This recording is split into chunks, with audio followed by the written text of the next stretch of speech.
Hello and welcome to Youth Night Live. I'm so glad you're here. We got an awesome night planned for you. But before we get started, don't forget to sign into YouTube so you can participate in the comments. And don't forget to like and subscribe. So thanks for tuning in.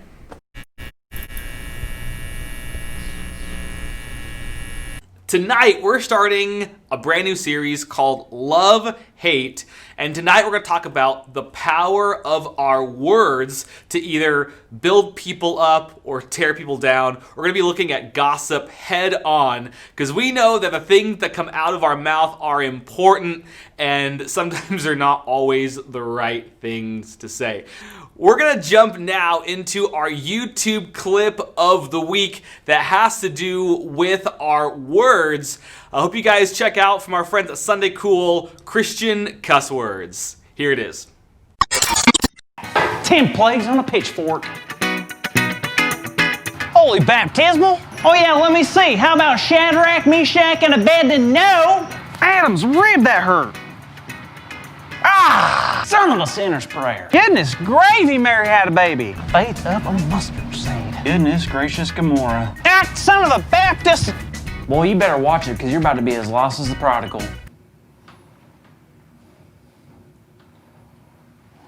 Yep. Ah, kiss my ark. Fish and loaves, are you kidding me? Son of a talking donkey. Ehud! Peter's sinking. Better get ready because it's giving time. Raised on a Sunday. 8 figs! Sliver on a Jordan River. Will set my tongue on fire and call me a Pentecostal. Cuss, cuss, cuss, cuss, cuss, cuss, cuss, cuss, cuss, cuss, cuss, cuss, cuss, cuss, cuss. Swear! Hey, welcome back. It is Youth Night Live. My name is Josh. Thank you guys for joining us. We have an awesome night ahead of us. We have some really exciting announcements, worship with our Pastor Jon Green, an awesome message in a brand new series called Love, Hate, a crazy game, and thank you guys for being along for the ride.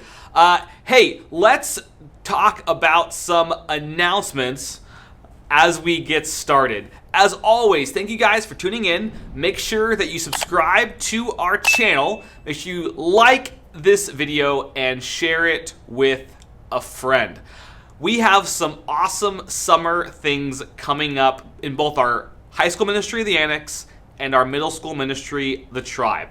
2 things we have for you guys. The first is 1-day summer camp at Camp Tadmore. This is all the fun of summer camp packed into a single day. We have one of these for middle, one of these for high, and it's only $25. Also, as far as summer camp goes, this week we are excited to announce something called Camp Kajabi. This is from our friends at Hume Lake, happening right here at Grace. We got 2 weekends, one for middle schoolers, one for high schoolers. This is happening over a Friday night, a Saturday, and a Sunday right here at church. All of the magic of Hume right here at church. So I'm talking awesome messages, great seminars, worship, games, small groups. We have some of Hume's best speakers that are going to be joining us virtually, and we are excited for this. The best part, or maybe not the best part, but a great part, is that it is totally free, but you do have to sign up. So you can sign up for Camp Kajabi or 1-day summer camp at gcfweb.org/camps. And all of the details and information is there. So I'm excited to, looking forward to those summer events and hope that you will join us.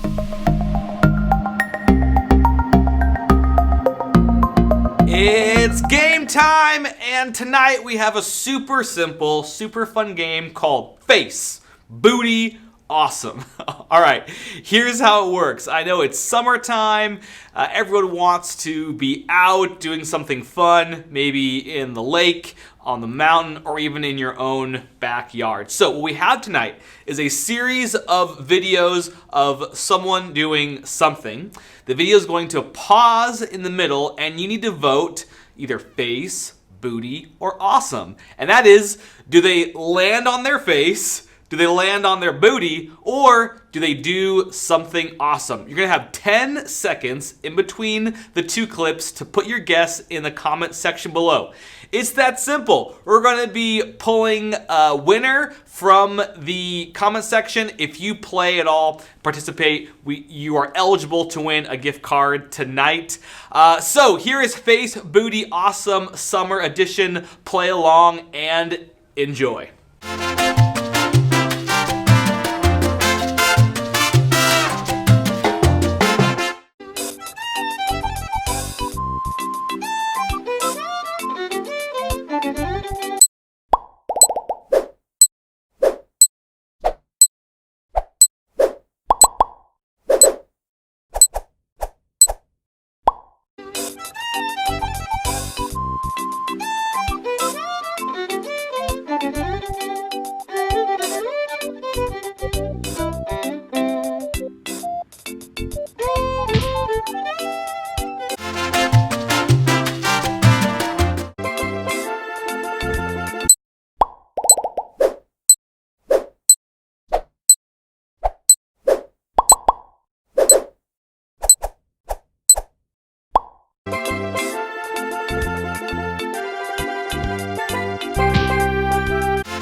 Hey, thanks for playing along with us. As we head now into our worship and message time, we have something really special tonight. Our worship pastor at Grace, Pastor Jon Green, has a brand new song for us tonight. It's called Graves in the Gardens. I think you're really going to like it. And then my good friend Nate Bofto, who is a tribe leader from back in the day, is going to kick off our series called Love, Hate.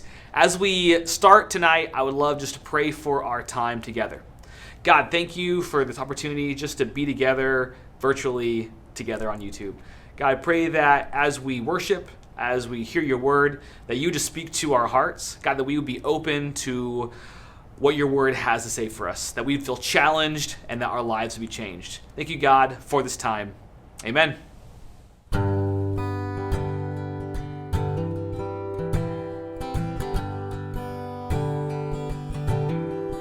I searched the world, but it couldn't fill me. A man's empty praise, treasures that fade, are never enough. Then you came along and put me back together. Every desire now satisfied here in your love. Oh, there's nothing better than you. There's nothing better than you. There's nothing is better than you.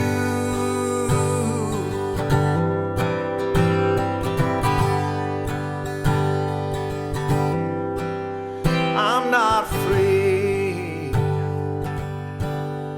to show you my weakness, my failures and flaws. Look, you've seen them all. You still call me friend, 'cause the God of the mountain is the God of the valley. There's not a place your mercy and grace will find me again. Oh, there's nothing better than you. There's nothing better than you. Oh, there's nothing is better than you.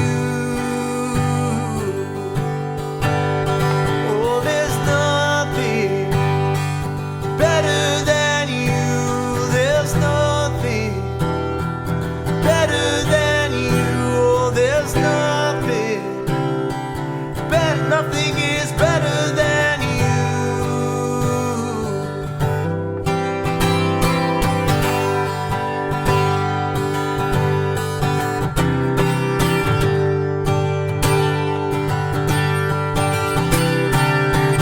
You turn mourning to dancing. You give beauty for ashes. You turn shame into glory. You're the only one who can. You turn mourning to dancing. You give beauty for ashes. You turn shame into glory. You're the only one who can. You're the only one who can. You turn graves into gardens. You turn bones into armies. You turn seas into highways. You're the only one who can. You're the only one who can.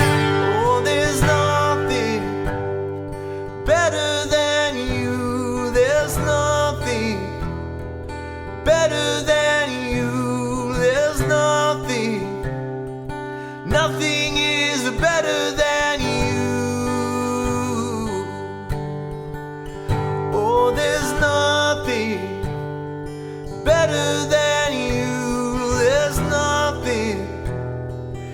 better than you. There's nothing is better than you.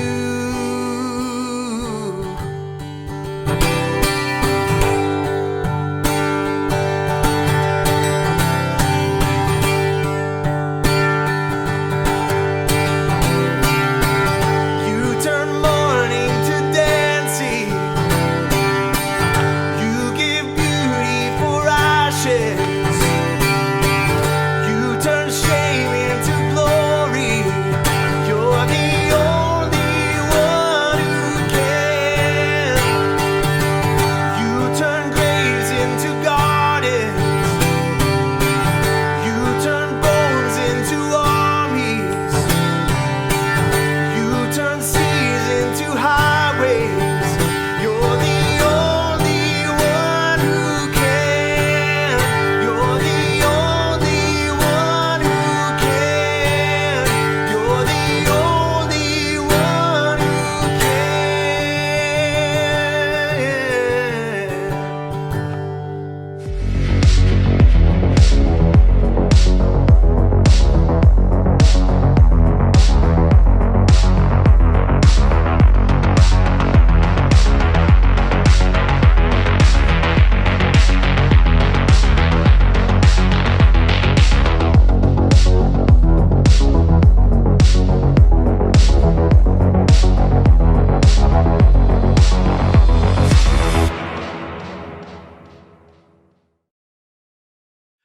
Good evening, everyone. Whether you're online or here at church, we're happy to have you guys.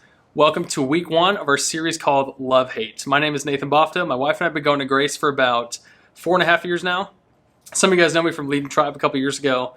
I'm happy to share with you guys tonight just about our week 1 series, Love Hate. Kind of ask you guys a question. Have you guys ever had your own quote unquote haters, whether it be on social media or in your own social friend groups? Now, love and hate are used pretty easily, pretty freely these days. We love to love things and we love to hate things. We love to throw those terms around very easily and very freely. Now, there's lots of ways we hate. We might say, oh man, I hate this TikTok dance. Oh man, I hate this person. I hate my family. I hate this food. It could be strong emotions. It could be something that you don't really hate, but you just say hate because, again, we just throw that around pretty easily. Now, one manifestation of hate that's pretty common in pretty much all of our society, but especially in our social groups, is gossip or slander. Now, we all gossip. We know it's wrong, but yet we still do it. I know I'm guilty of it. I know you're guilty of it. At some point or another, we've all gossiped about even our own family members, our friends, our loved ones, something we have seen online. We've all gossiped to an extent, but why is that? Well, there's a couple reasons. It could be our own insecurities, our own flaws that we're trying to forget in ourselves and pass on to other people. It could be something that's maybe fun. It's something that your social group is doing, something you want to fit into. As you're roasting a friend or you're commenting on a social media post and ragging on someone and it kind of piles on. It could be a fun thing to do with your friends. And the last one is comparison. Again, it kind of goes back to insecurities, but you're comparing yourself. I'm not as bad as this person. Did you know this person does this? All those different reasons, whatever justification we want to put on it. We all know it's wrong in our heart. We all know that it's not helpful and it's not something we should be doing. So why do we keep doing it? So most of you don't know this, but I'm actually a teacher myself, and I teach in the little town of Sweet Home, Oregon. It's between Eugene and Albany, kind of northeast of here. I'm a PE teacher at the junior high, which means I teach just 7th and 8th graders. And this year's my first year teaching. As you guys know, this year was crazy. It was completely unprecedented. Some of you guys may have liked it being at home, but for me as a teacher, it was very difficult, very unorthodox, very crazy, and something I wasn't used to. But when I was teaching in person up in Sweet Home this year, I just had a lot of kids. They were saying things behind my back. Being the first year teacher, the new guy in town, a lot of kids didn't know me. And I heard things in the staff room that other kids were saying from other teachers. Man, Mr. Bofta, he's so strict. God, it seems like he just hates kids. Man, he runs such a tight ship. Man, it seems like he hates his job. Who would want to be in his class? And it's one of those things where gossip is okay, right? We justify it if it's about someone else. But when it's about ourselves, that's when we take offense to it. That's when we want to put a stop to it. Now, I have thick skin. I know kids are going to say things about teachers. I get that. I understand that. But still, there's some things that kind of resonate with you, right, and don't feel good and make you kind of question things about yourself. that's what gossip does. It's very harmful. It's very damaging, whether we want to admit it or not. Sometimes we know that, and yet we still continue to do it, right? But again, if we do it, we justify it, it's okay. But as soon as someone does it to us, that's when we have a problem. That's when we take offense to it. Now, gossip isn't a new concept, right? Gossip, slandering, rumors, all this has been around pretty much since Adam and Eve were even in the garden, since the very beginning. You know, the serpent came up and talked to Adam and Eve and said, man, well, God doesn't want you to have all his powers. He was essentially talking smack about what God actually had intentions for with Adam and Eve, and said that if you eat this fruit, you'll be just like him, and he doesn't want that. So essentially, he was kind of gossiping from the beginning. We've seen that kind of manifest itself all the way even to the early church. Now, the Apostle Paul wrote a letter to the town of Ephesus, which is the book of Ephesians as we know it today. Now, this town was a new town that was created full of a bunch of different people, a bunch of different cultures, a lot of different races, a lot of different socioeconomic statuses, pretty much any different kind of person you could think of, kind of all culminated in this new town. All right, now, as you can imagine, when there's different kinds of people, kind of like we have today, different beliefs, there's a lot of different viewpoints going around, a lot of people gossiping and slandering about people behind their back. Now, Paul actually wrote this letter to the church, to the people in that town, to live differently. All right, so a big idea is Ephesians chapter 4, verse 29, when Paul says, do not let any unwholesome talk come out of your mouths, but only what is helpful for building others up in accordance to their needs, that may benefit those who listen. Now, this book was actually written in Greek originally, and the word unwholesome actually meant rotten. Okay, so if we go back and kind of read that, do not let any rotten talk come out of your mouths. Okay, now that's pretty strong words, especially for back then. Rotten talk, or unwholesome talk in this context, can mean something that is very damaging and something that isn't helpful. Instead, Paul really encourages us and almost kind of demands us to build each other up, whether we're in the church or not, to set ourselves apart. Now, unwholesome talk is usually a reflection of our heart, right? Something we usually believe. You can rarely sometimes think something and say something. You might say that as just a quick lie or a white lie you tell your parents. But a lot of time, what you believe and what you're passionate about comes out of your heart. Jesus talks about this in Matthew chapter 12. He says, you brood of vipers, how can you who are evil say anything good? For out of the overflow of the heart, the mouth speaks. So again, what Jesus is saying here is what we think in our heart, what we truly believe, what we value, eventually will come out of our mouths and what we will speak. It's the overflow of our heart. If we choose to build others up, if we choose to focus on love, if we choose to encourage others and really believe that, that's going to come out of our hearts and into our words and even into our actions as well. In today's culture, it's so easy to focus on the negative in someone else, in our society, in our politics, in our families, sometimes even in our own church. But instead, we rarely point out the good that's happening, either in our own lives, what Jesus is doing, or the good we see in others. So if we choose to focus on that love and that encouragement, that's ultimately going to come out, and that's what we're going to spread. Now, what you say about others generally reflects your character, and it says a lot about you as well, both positively and negatively, right? If you're someone who's constantly encouraging others, encouraging your friends, encouraging your family, encouraging random people on the street and strangers, that's a reflection of you as a person. That you choose to love others and see the good in people and see the good that Jesus has in our entire world. Vice versa, if you're someone who focuses on the negative, someone who tears others down for their different beliefs, someone who tears others down just because they're in a different social group, or the way they look, or the way they dress, or how they act, or even how much money they have, that's a reflection of you and someone who's judgmental and chooses to focus on the negative aspects of life instead of God's creation and building each other up. Now, in your social media conversations, in your conversations with other people, in your everyday interactions, it's not just about what you say, but it's also what you want to be about and what you want to be known for and remembered for. It's so easy, again, to focus on the negative. That's the easy thing to do, right? We want to vent. We want to focus on the negative, how we've been wronged, the wrong we see in others, how we want to tear each other down, how we want to compare ourselves. But in reality, if we build each other up, that's what we should be about. We should be about that love that Jesus tells us about and how we can encourage others to do the same within the church.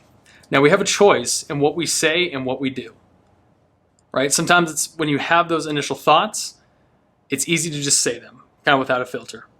But if we kind of harness those thoughts and really think about, is this necessary? Is this helpful? Is this loving? And is this encouraging? We can make a huge impact just by taking that brief second or two to think about, is this necessary? And is it what God ultimately is talking about We're talking about unwholesome words. We should be asking, in terms of being loving, is this useful? And is this respectful? And is this necessary? Will it build each other up? And will it make someone's life better? Right? If you hear a rumor, is it really that necessary to go ahead and spread it or confirm it? Or is it more necessary to put an end to it and maybe speak truth into the situation? Now, Jesus, during the Last Supper, he really emphasized letting what we're all about be about love and encouraging others. John chapter 13, verse 34 says, "A new command I give you, love one another as I have loved you. So you must love one another. By this, all men will know that you are my disciples if you love one another." See, ultimately, that's what sets us apart from the world around us, from the culture of negativity, tearing each other down, and gossiping and slandering, is by loving one another. All right, that can look a couple different ways, but one thing we're really going to focus on today, again, is removing gossip and building each other up with love. It's so easy to pile on, it's so easy to be negative, but Jesus calls us to be like him and to be like his disciples, so people that know that we are his disciples and we are different. By loving one another, and even what Paul is saying is by speaking that love and speaking those wholesome words and encouraging words. Now just imagine if we as an Annex group and a GCF community, as a church in general, if we were the ones that set ourselves apart, if we were the ones that were encouraging, if we were the ones that were loving, and that put a stop to all the negativity and all the destruction that our words can have in today's society. What if we were the ones that really set up ourselves apart and shown that we were disciples of Christ? Now, it's not an easy thing to do. All right, I'm very guilty of being negative. I'm very guilty of piling on certain things, whether it be in text messages or in conversations or in social media posts as well.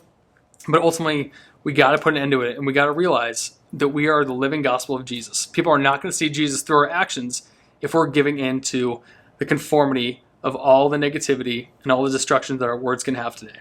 Paul actually wrote kind of a verse similar to this in the book of Romans in chapter 12, verse 2. "Do not conform any longer to the pattern of this world, but be transformed by the renewing of your mind. Then you'll be able to test and approve what God's will is, his good, pleasing, and perfect will." So Paul even says right there, do not conform to the pattern of this world. All right, that is pretty relative no matter what timeline or what date Paul's even talking about. It's so easy to conform to what the world is doing around us. But we as Christians, as a church, are called to live differently. Okay, so what does that look like? Are we going to be the ones that conform and do what everyone else is doing and being negative and tearing each other's down, tearing our friends down, tearing our families down? Or are we going to build each other up and be living disciples and living gospel of what Jesus told us to be? So ultimately, we get that choice. We get the choice of are we going to tear each other down or we're going to build each other up in love. That's a hard thing to do in the moment. I get that. I'm guilty of that. And that's not saying you can't ever have negative thoughts. You can't ever voice your frustrations. That's healthy, and I get that. But ultimately, we need to build each other up and show love to others, whether they're in the church or not, whether in our family or not, our social group or not, regardless.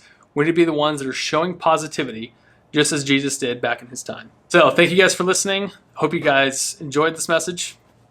Hope you guys really think about the next time you're in one of those situations of when people are gossiping, maybe spreading a rumor about one of your friends, one of your family members, that is this going to be helpful? And is this something that I can really speak truth into and instead provide encouragement and love? Thank you guys. Have a good night.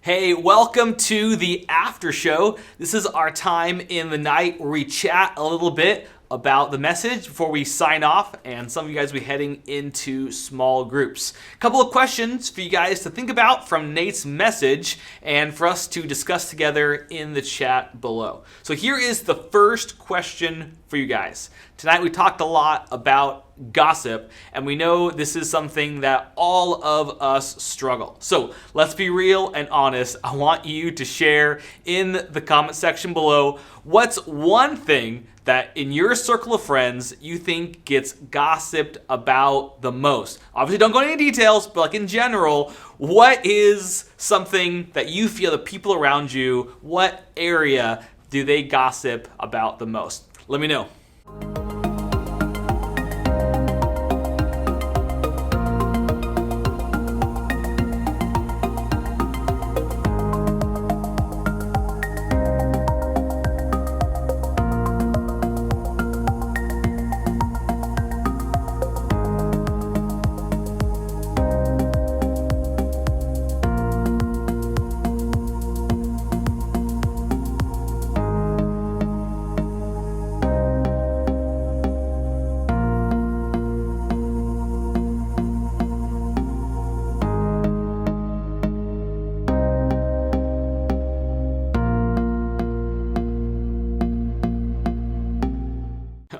right, we're back. Hey, for our next question, tonight we talked about how followers of Jesus should be known. And we know that how we talk and how we talk about others, that eventually is what we are known by. So, in one word, what do you think followers of Jesus should be known by or known as? If only one word could describe how Christians should be known, what do you think that should be?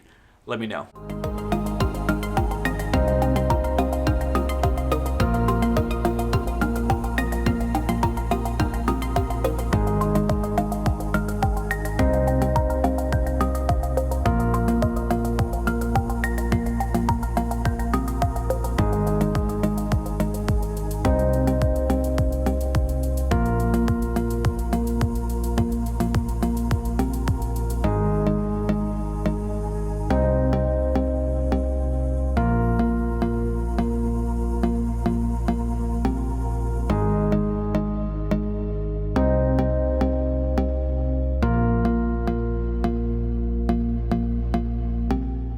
For our last question of the night, I want you to get really practical and think about what changes you could make this week surrounding this topic. So, the question is this: what is one positive way that you could use your words to impact someone else this week? Let me know.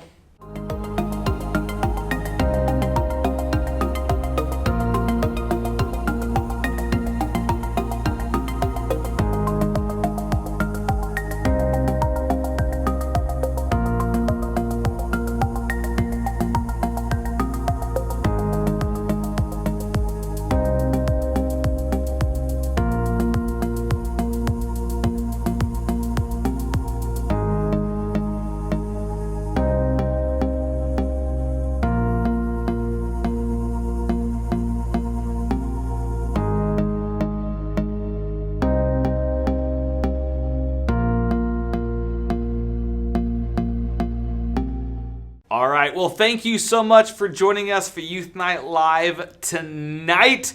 We are going to be signing off here in just a minute. I know that some of you are headed off to a small group. So if you have questions about getting connected with a small group, let us know right now in the chat and we will get you all the information that you need to know. Thank you so much for tuning in tonight. We are off next week on July 5th, but we will see you in 2 weeks. Have an awesome night.